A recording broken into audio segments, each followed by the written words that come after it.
Germagat Kirlik, and thank you, Minister, for coming into the House again. I want to just ask a number of questions first before talking more generally around the legislation, and this is about the broader area of the hospitality and entertainment sectors and plans with regard to reopening more generally. And I think it's important to these groups that there is clarity provided. There were plans for theatres and arts venues and other similar indoor entertainment venues that they would be able to allow up to 100 patrons in the coming weeks, and I'd just be grateful for clarity as to if and when that will be happening.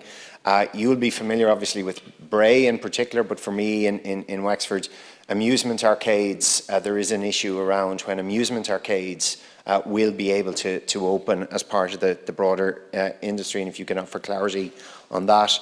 For drama camps, particularly indoor drama camps, we're still awaiting clarity in that area.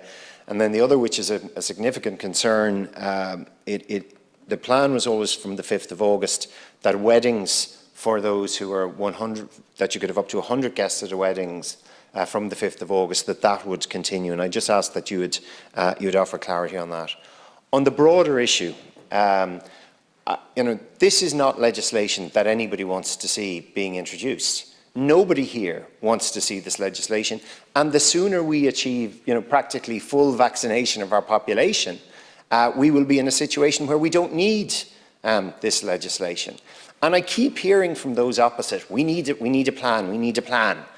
The government's plan has been very clear.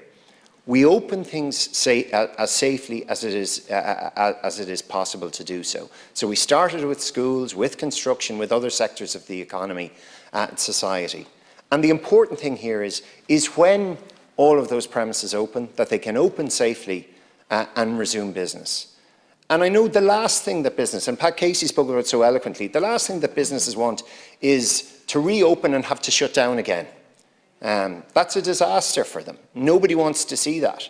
And we've seen in the Netherlands when they effectively opened their doors wide up, and now they're having to reintroduce restrictions. So the government does have a plan, and it has worked so far. And in response to Senator Mullen, we've had 5,000 deaths in this country. Each one of those is an individual. But if you compare that statistic to nearly every other country, the rates of mortality here per 100,000 citizens are among the lowest in the world.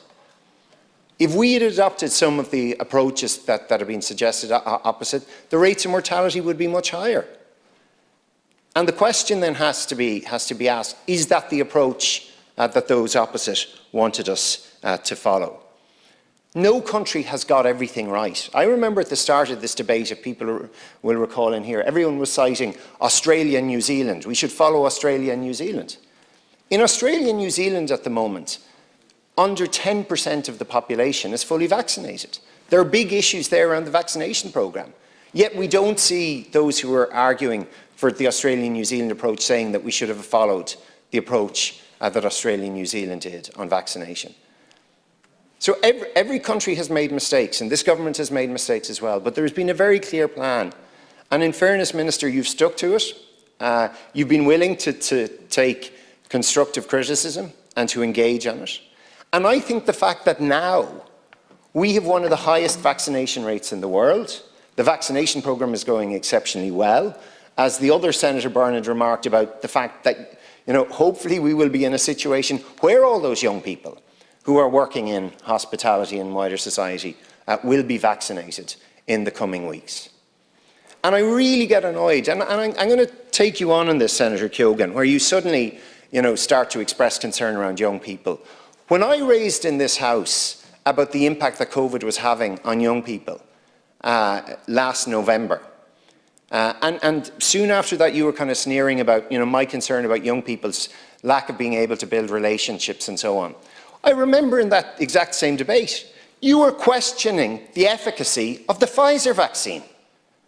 So the one thing I will say about you, Senator Keoghan, is that you're consistent in your inconsistencies on this. The government here has a plan.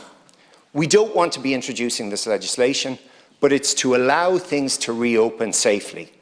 I hope that we get to a situation as soon as possible that everybody is vaccinated so that we don't have to rely on this legislation. Garmavich. Thank you very much. Okay, thank you. No, there'll be chances later. We'll take we're taking everyone in turn. Next speaker up as per the list. Now, as per the list, the next speaker is